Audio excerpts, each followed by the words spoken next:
নমস্কার বন্ধুরা, আইরা চ্যানেলের পক্ষ থেকে সবাইকে স্বাগত। আজ বানালাম চকো সন্দেশ। এই সন্দেশ বানাবার জন্য নিয়েছি 2 কাপ জল ঝরানো ছানা, 3/4 কাপ চিনির গুঁড়ো, খোয়া ক্ষীর কিছুটা, একটা ক্যাডবেরি আর কোকো পাউডার। প্রথমে ছানাটাকে হাত দিয়ে খুব ভালো করে ডলে নিতে হবে।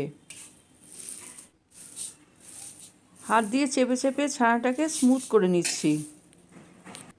এরপর গুঁড়ো চিনিটা আমি ছানার সাথে মিশিয়ে নিচ্ছি।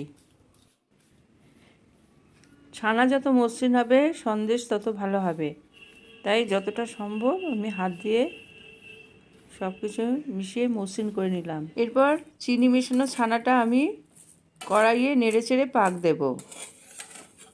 আঁচটা কম থাকবে। এভাবে যতক্ষণ না কড়াই থেকে উঠে আসছে ততক্ষণ আমি এই ছানাটাকে নেড়েচেড়ে নিচ্ছি। চিনির রসে ছানাটা একটু নরম হয়ে গেছে, তাই আরেকটুখানি আমি পাক দিয়ে নিচ্ছি। চিনির রসটা শুকিয়ে এলে ছানাটা আরও ঘন হয়ে যাবে। এরপর আমি দিলাম খোয়া ক্ষীর।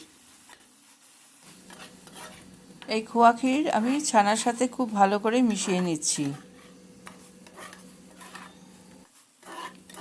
এরপর আমি দিচ্ছি কোকো পাউডার। এই কোকো পাউডারও ছানার সাথে খুব ভালো করে মিশিয়ে দিতে হবে। এটা ভালোভাবে মেশাতে একটু সময় লাগবে। কোকো পাউডার প্রায় মিশে গেছে ছানার সাথে। আরও কিছুক্ষণ আমি নাড়াচাড়া করে এটা আমি নামিয়ে নিচ্ছি।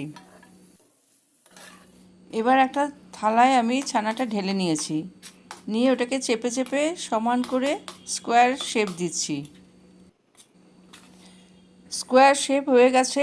এবার ছুরি দিয়ে চৌকো করে করে আমি কেটে নেব।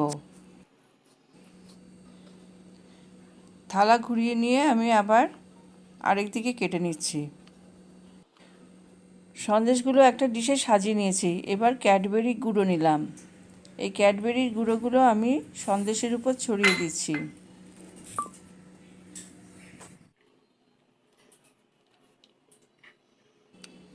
আমার চকো সন্দেশ তৈরি হয়ে গেছে, আর এটা খেতেও খুব সুস্বাদু।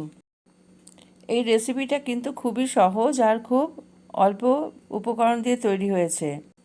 আরও পরবর্তী ভালো ভালো রেসিপির জন্য আমার চ্যানেলকে সাবস্ক্রাইব করুন, লাইক করুন এবং শেয়ার করুন।